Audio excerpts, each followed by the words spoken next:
Started. Okay. Sure. So good morning or good afternoon, depending on where you are, to everyone on the line.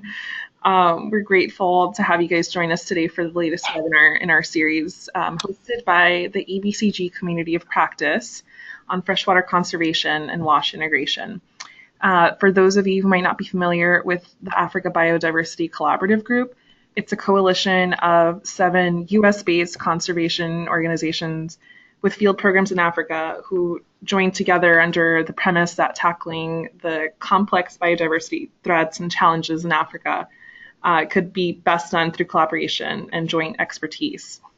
So ABCG and this community of practice, which is focused on bridging knowledge on integration approaches related to freshwater conservation and WASH, are supported by the U.S. Agency for International Development's Bureau for Africa. I am Lydia Cardona, and I'm with Conservation International. We are one of the ABCG member organizations that have been helping to coordinate this community of practice. And I am pleased to present to you Julie Mulonga, who's joining us from Kenya to share highlights from her work on the WATERSHED Empowering Citizens program, which is focused on building civil society organizations' capacity to lobby for evidence-based WASH and integrated water resource management. So Julie is a program manager with Wetlands International, currently working on programs in Eastern Africa. She's been with Wetlands for 5 years, but has worked on water and natural resource management programs in Kenya for the past 20 years. So welcome, Julie, and thank you so much for taking the time today to share the great insights from your work. I'll go ahead and hand it over to you now for your presentation, and then we'll leave maybe 15 to 20 minutes or so at the end for any questions from the group. Okay, so thank you very much, Lydia, and thank you for giving Wetlands International this opportunity to present their work on WATERSHED. So as Lydia has said, my name's Julie Mulonga. 5 years, and then in integrated water resources.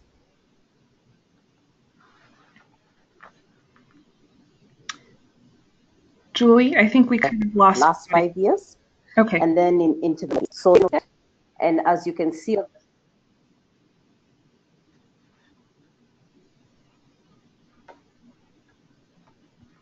Julie. Okay, we're kind of, yes. Sorry, we were kind of, I don't know if it's just from my end, but it seemed that we were kind of cutting in and out and couldn't hear you very well. Okay, yeah, I just got a message from Lillian. Could you repeat what you just said? There seemed to be some technical issues.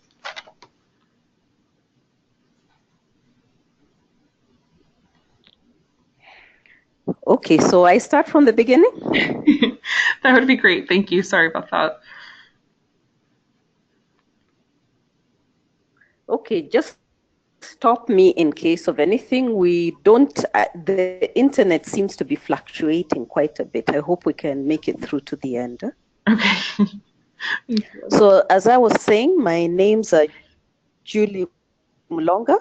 You can hear me? Yes. I work for Wetlands International, and I was appreciating the fact that ABCG Group gave us the opportunity to be able to present our work today on WATERSHED. So I've been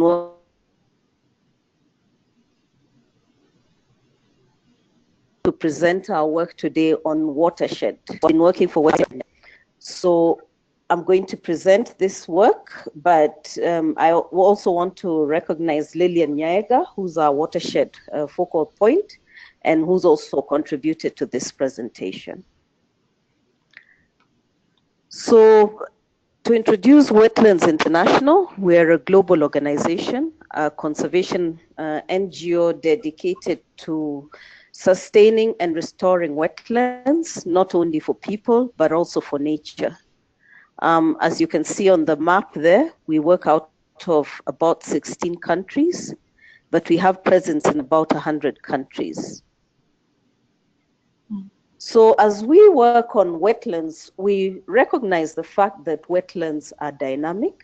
and they are also connected to larger water flows within the landscape. So in all our work, we take a systems approach to the conservation and wise use, so they can maintain the water cycle. The water cycle, as we know, underpins sustainable development. The rain is important of agriculture. The water that comes out of it is important for industry, and it's also important for domestic use. As Wetlands International, we have 5 strategic pillars, but as the Eastern Africa region, we are currently focusing on 4.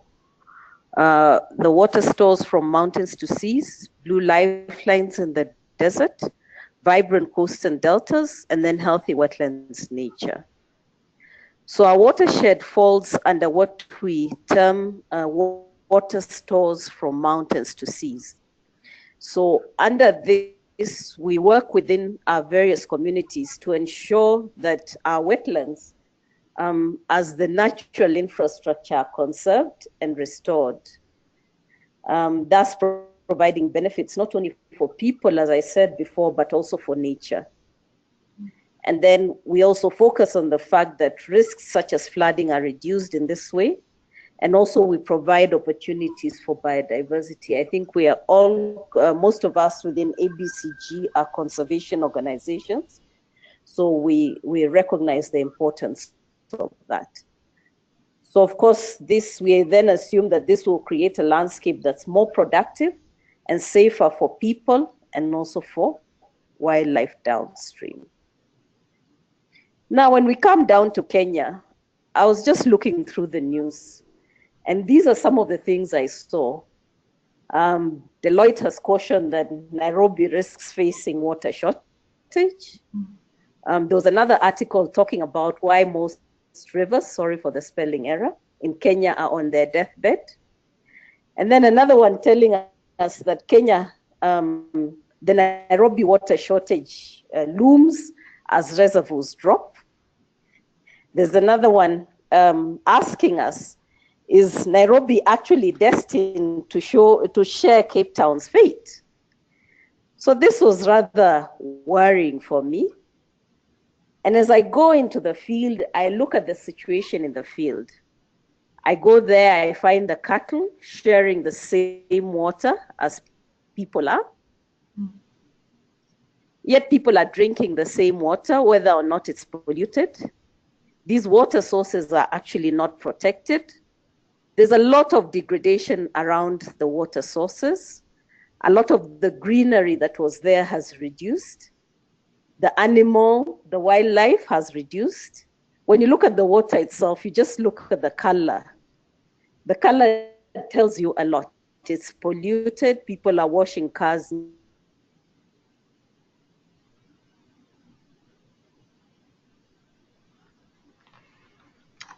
Julie, you just cut nearby. A lot of sediment. So that is what. Sorry. Sorry, you just cut out, but you're back.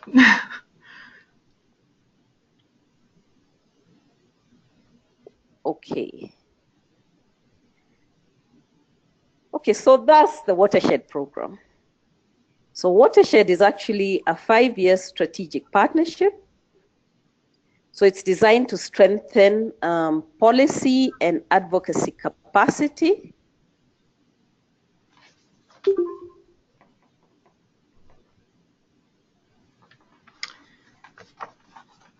Well, that is not a good sign. I think we just lost Julie. We'll give her a minute or two to join back in because she's the main presenter. Her screen is the main presenter, and obviously she is the presenter.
Thanks for everyone's patience on the line.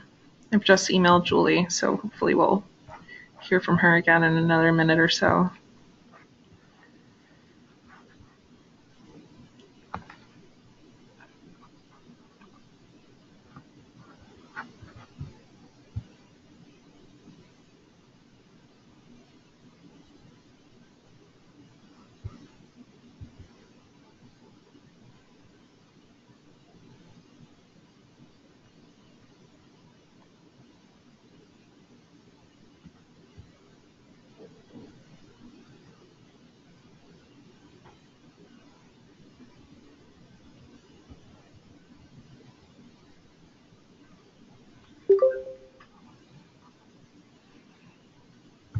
I think that's Julie right there.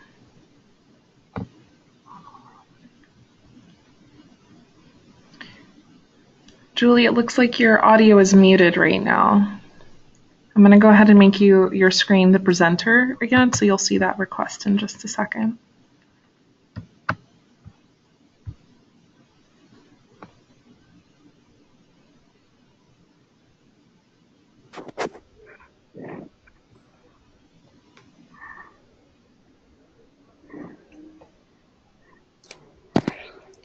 Okay. So you can hear me? Yes, we can. Apologies for that. Power just went out. Huh? Okay, so as I was saying, Watershed is a 5-year strategic partnership actually designed to strengthen policy and advocacy capacity of civil society globally. So the focus is on hygiene and water resources management. The implementation is in 6 countries. There's Ghana, there's Kenya, there's Mali, Uganda, there's Bangladesh, and there's India. Wetlands International is leading in Mali, and then there are different partners together with Wetlands International. There's IRC, there's Simavi, there's Akvo, and then there's the Dutch Embassy. So the rationale is that the unserved are increasingly concentrated in selected regions and countries. And then there's inadequate financing and accountability in the context of decentralized services. I think most of us who are in Kenya are actually experiencing that in terms of the counties. And then there's inadequate citizen participation. Leadership is insufficient, and some of the governments, especially at the local level, have weak capacity. And then when it comes to decision making, the evidence used to make these decisions is inadequate. And then, of course, what we are focusing on now is that lack of integration between WASH and water resource management.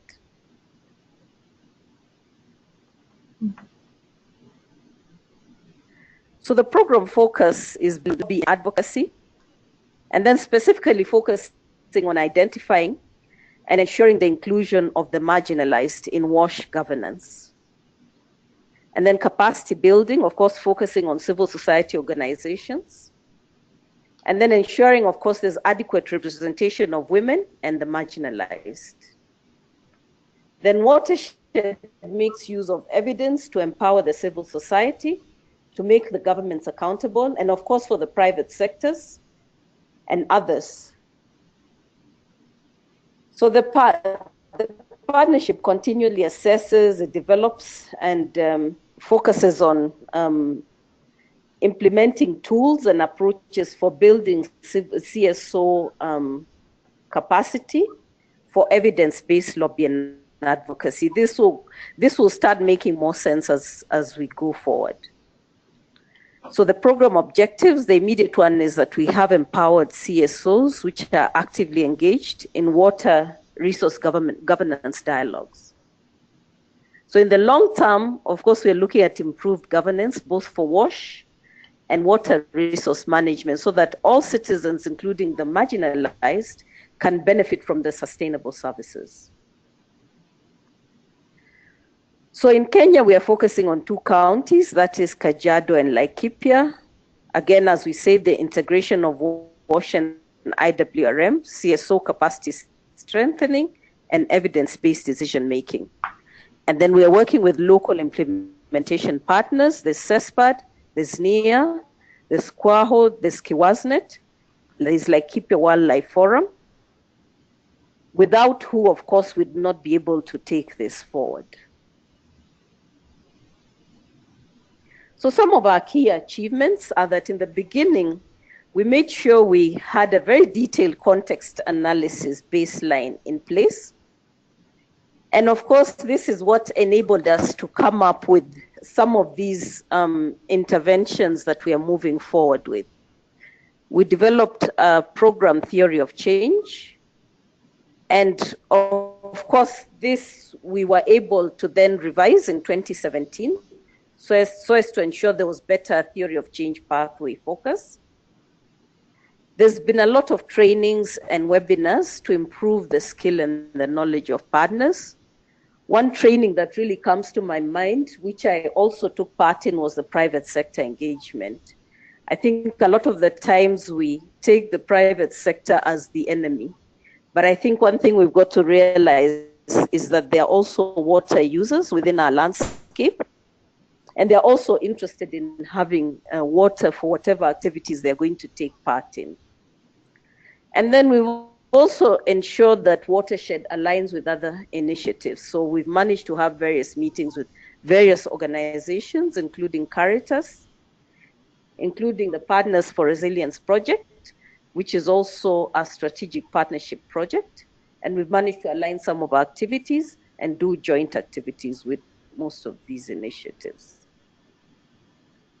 And then we've also commenced WASH, water resource management stakeholder dialogues, identifying some of the challenges or gaps in WASH IWRM integration. And I think one of the best achievements towards the end of last year was when we facilitated a forum on WASH IWRM, a technical working group at the county level. And then also orientation on our new Kenya Water Act. A lot of people still do not understand what is within this act. So at least being able to put that knowledge out, especially at the county level, has also been something that has been positive. And then looking at various strategic plans that the government is working on. Focusing on, of course, looking at whether there's WASH IWRM integration, and then also using this as a basis for increased funding and also participation. We've been able to facilitate the RUA members to attend a lot of public forums, something which they were not very familiar with and which they were not taking part in actively. And then, of course, reviewing a lot of government plans, and not a lot, but reviewing specific government plans and documents. And here specifically, I cite the wetlands regulations. And then one good achievement, I think a lot of times we say that the government is not willing to fund. But I think once we have the right structures in place, you can be able to put your case forward to enable some of these government to bring in their funding. So the National Disaster Management Authority has funded the RUAs for monitoring of the upper Iwasonyiro catchment water use. And then one of the things we've also focused on is the capacity assessment of the CSOs.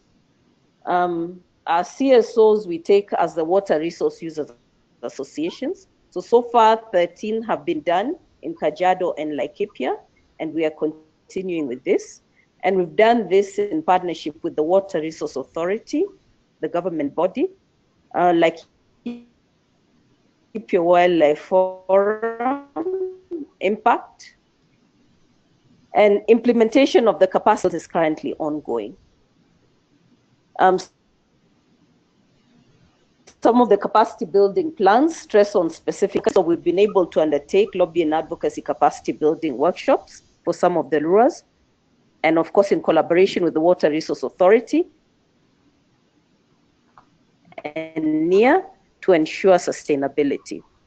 To develop and review the sub-catchment management plans, more specifically the Kudoti Rua.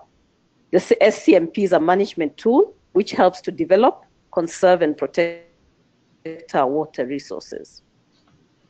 And then I think what I personally liked, which is not very common, is making WASH and IWRM an election campaign agenda. So looking at some of the government manifestos and monitoring them to make sure they're all strong in WASH and IWRM. Of course, it's now after elections, so we have to continue with this and make sure that we hold them accountable for whatever they promised. So some of what we plan in 2018, we want to continue to support some of the county government planning processes to make sure the WASH and IWRM issues are well anchored. Continue with capacity building of CSOs. This has proved positive, so we'd like to continue with this. Focus more on the exchange visits, the best, where they're best practices, so the CSOs can also see this for themselves. Focus on webinars such as this one. To make sure continue the active participation in the county government processes as per the government published guidelines. And then, of course, assembling evidence for our lobby and advocacy activities by the watershed partners. Because most of the time when we do policy, lobby and advocacy, it is always better to have some sound evidence to base this on. And then continue with facilitating the dialogue forums on WASH and IWRM and the technical working groups. And then continue the visibility at county, not only at county, but also national and the international level. So now I come back to why really do we want to ensure this integration? So when we look at WASH, WASH interacts with most of our natural, in fact, our natural water sources, such as the wetlands in different ways. The water resources of a certain quality, they are tapped as a source of water inflow. Then when you look at the waste flows, usually in the form of lower quality water, these are again produced and they are discharged. So the natural system actually receiving the discharge is the same as the one or is connected upstream or downstream to the original water resources. So therefore, we have to look for some innovative integrated approaches to safeguard both the health of our wetland-dependent communities and also the environment. So water contamination can be due to poor WASH practices locally, poor water and waste management upstream, or actually a combination of both.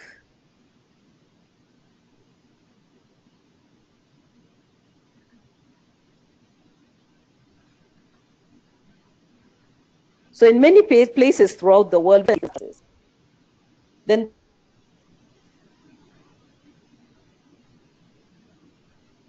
the wetlands are also often part of a water supply. When overburdened with these roles, they can become degraded, worsening health problems and negatively affecting the livelihoods of. And we cannot separate livelihoods, health, the wetland conservation issues. All these are interdependent. So there's a need for sectoral collaboration to address all these different interdependencies.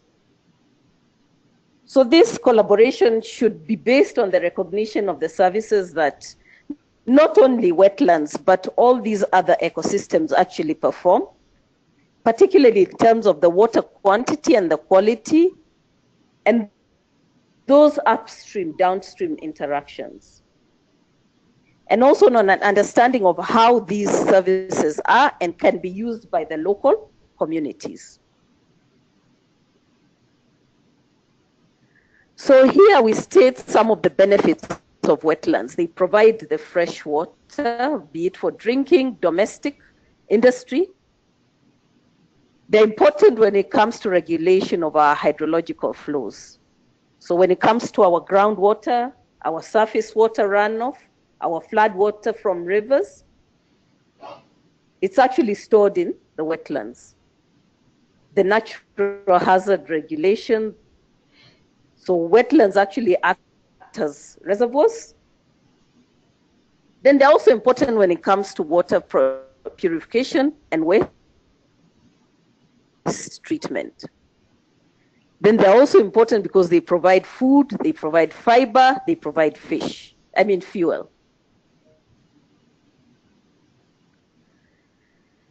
So the risks we find that WASH puts on some of these wetlands, some of these ecosystems, there's over-abstraction of water, there's reduced water quality and quantity, and this mostly impacts the downstream water users. When you look at the sanitation systems, some of them directly contaminate some of these ecosystems that we depend on.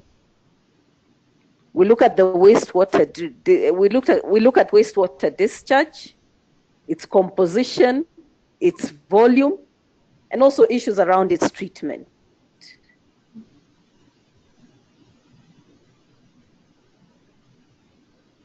And all this leads to eutrophication systems, and also you find a lot of invasive species.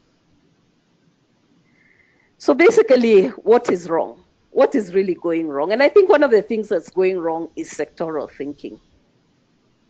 Everybody's in their own little corner, be it the energy sector, the water sector, the sanitation, solid waste, agriculture. All of them are in their own little corners, and nobody wants to come and to the table and really begin talking about what the real issues are. So basically, linking WASH and IWRM, it's not really getting the attention that it deserves. And when you actually look at it, this is what can actually provide the solutions to the current sectoral thinking. And I really like the current SDG 6 because it actually gets away from this sectoral thinking and even brings together the different sectors. The MDGs actually focused a lot on poverty reduction, but when you look at the SDGs, they focus on development and also on poverty reduction.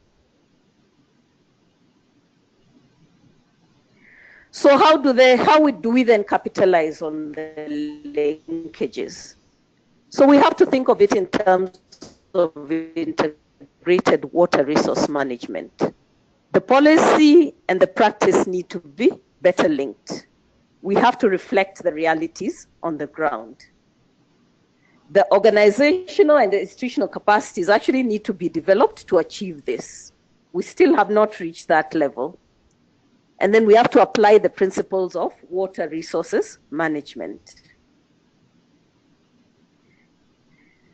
And then in our work, we found that we need to raise a lot of awareness amongst our stakeholders.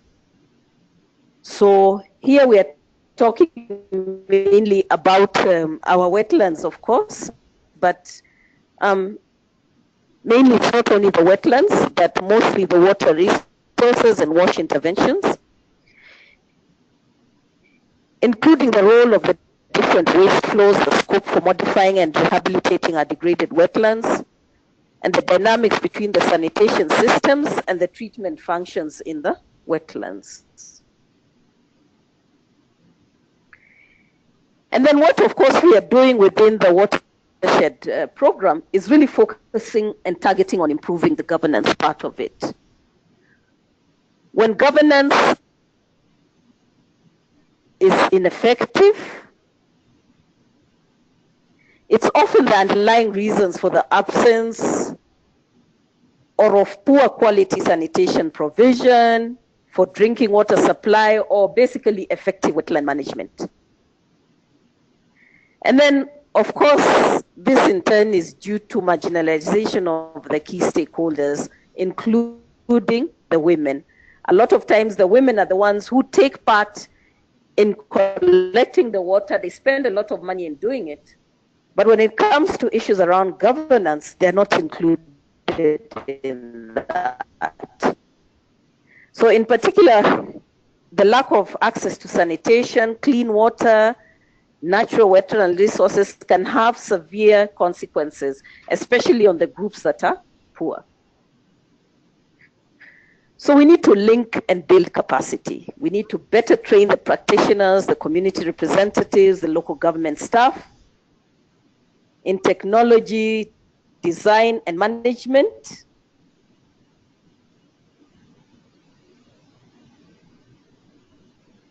And then we also need to increase the technological and organizational capacities to help provide sustainable sanitation, water supply, and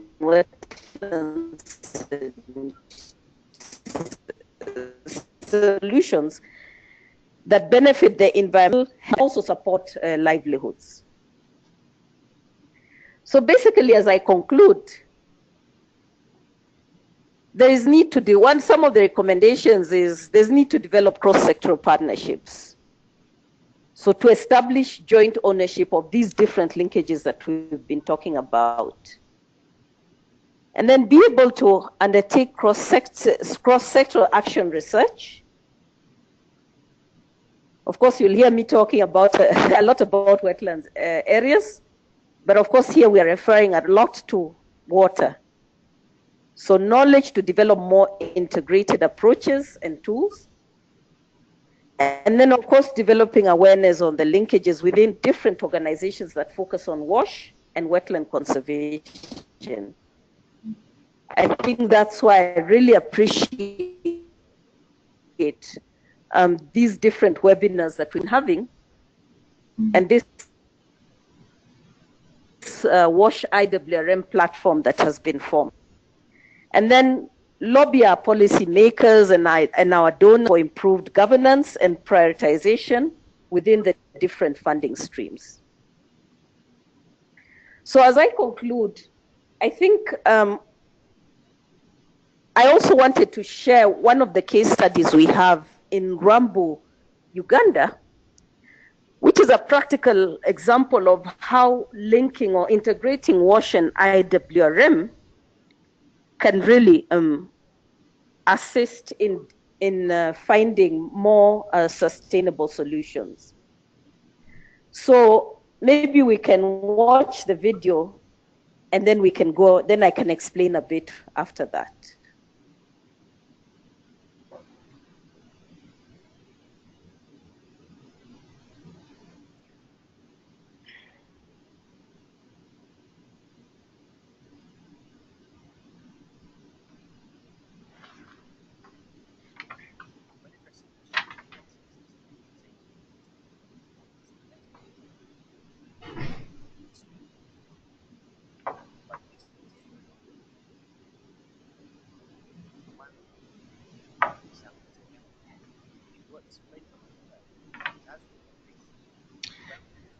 So Julie, unfortunately, it looks like we can see the video, but we can't hear the audio.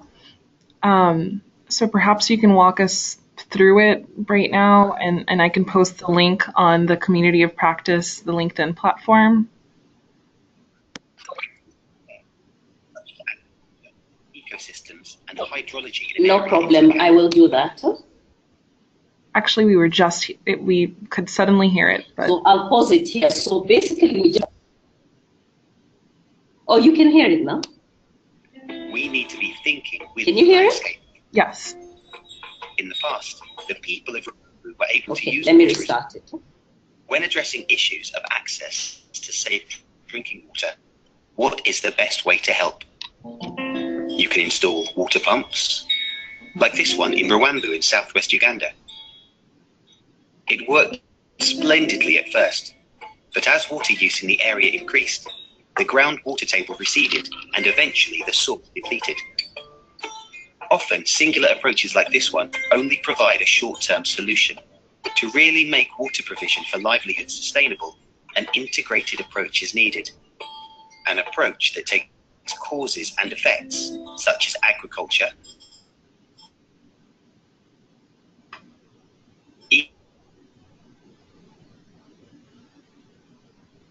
ecosystems, and hydrology in an area into account. In the past, the people of Rwambu were able to use water resources without being concerned about renewal. Plenty of rain kept the soil fertile and recharged the groundwater and the wetland downhill. In turn, the wetland would purify the water and ensure a sustainable supply of clean drinking water downstream. But over time, the population grew, and so did the demand for land. Uphill, on the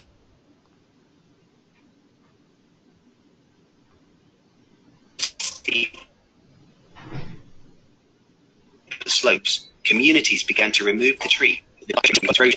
This caused the fertile soil to wash away with the rainwater. Downhill, the wells dried up.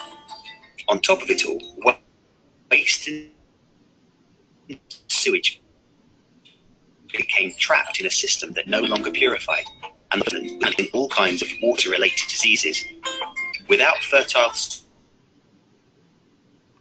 soil uphill, the community began to encroach on the water. As the wetland began to degrade, it lost its ability to filter waste and provide clean water. In 2011, the joint effort to save the environment, Wetlands International, Rain Foundation, and the people of Rwambu sat together to properly understand how this landscape worked. With support of the Dutch Wash Alliance, we devised a plan to bring back the water. After mapping out the landscape, identifying points of vulnerability and those of opportunity, we set the priorities to work on water resources management and ecosystem restoration.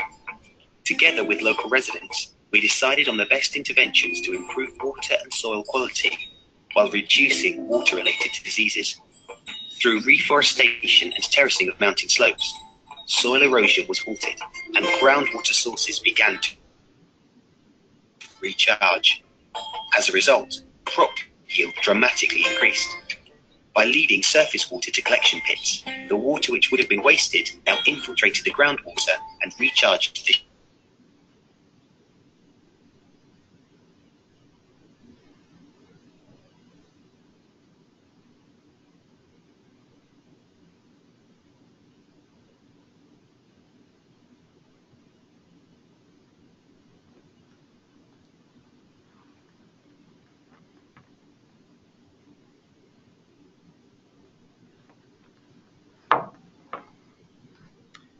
Julie, it looks like the video has kind of stopped on our end.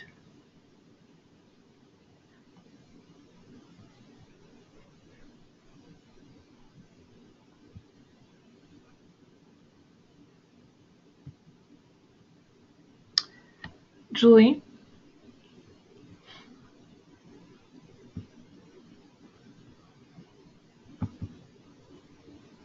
I think we'll take that as a sign that there are technical issues on.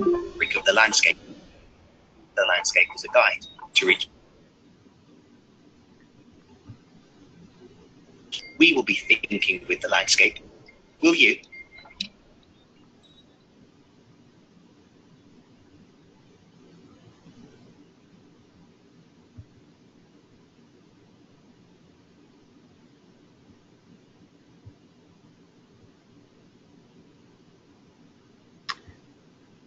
Julie, I'm not sure if there are technical issues on your end, but right now we can't hear. Oh, there you We did in Uganda.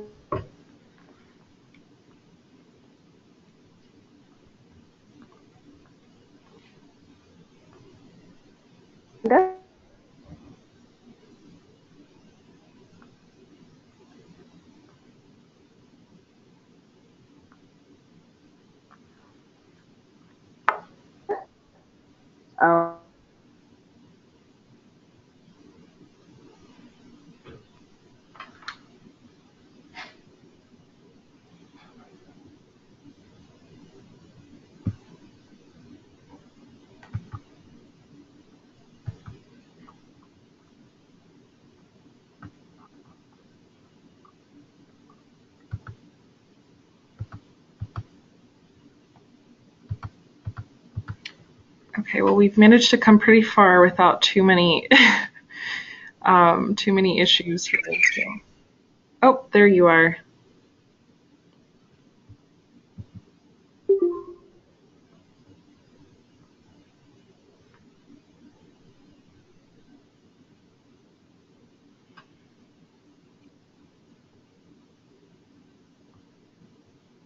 Okay, looks like Julie just dropped off again.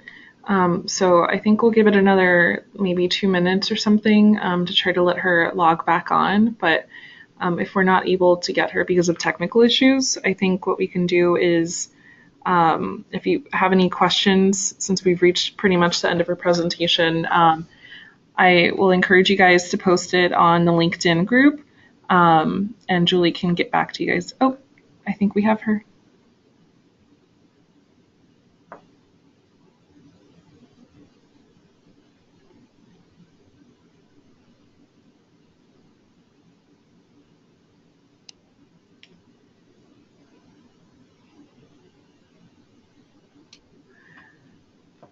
Hi, Julie, are you with us?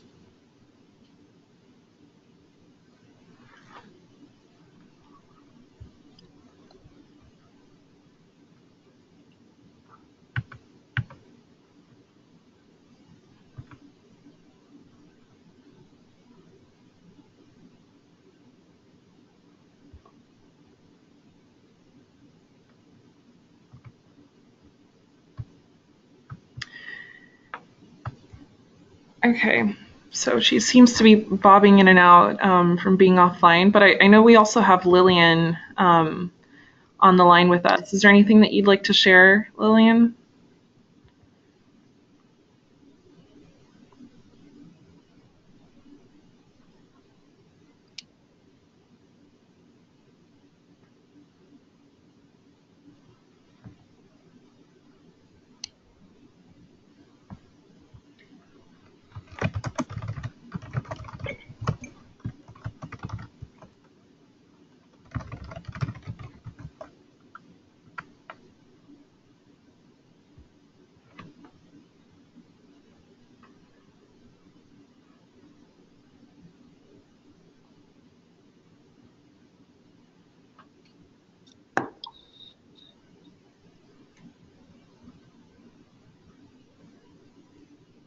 Okay, I can see both of your mics on, but we can't hear either of you just now.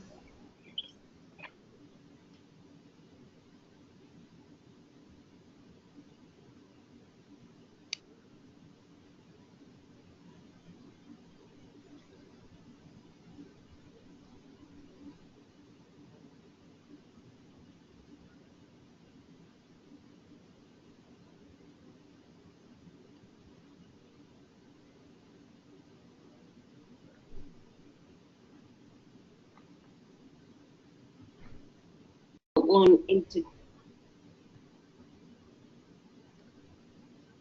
Alliance project was a previous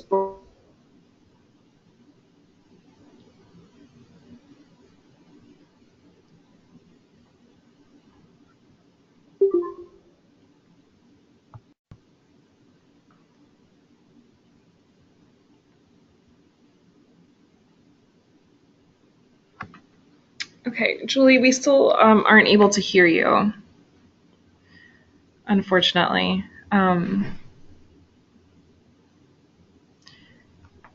Yeah, I think what we can do, since we're about 10 minutes out from the end anyways, if people want to either send me their questions or if they want to post it on the LinkedIn group, and then if you wouldn't mind addressing them on that platform, then that would probably be the best way to follow up with that at this point.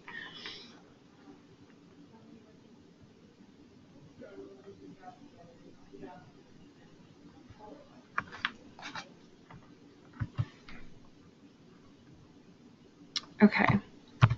I am leaving you guys with my email address. It's lcardona@conservation.org.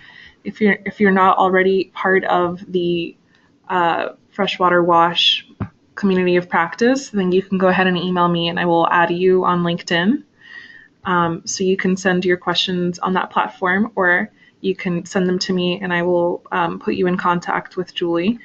Thank you so much for everyone joining us this morning and afternoon on a Friday. I think that this presentation really, there's a lot of fascinating things going on with this project, and I will definitely have many follow-up questions for Julie. So I think we can continue this discussion on LinkedIn.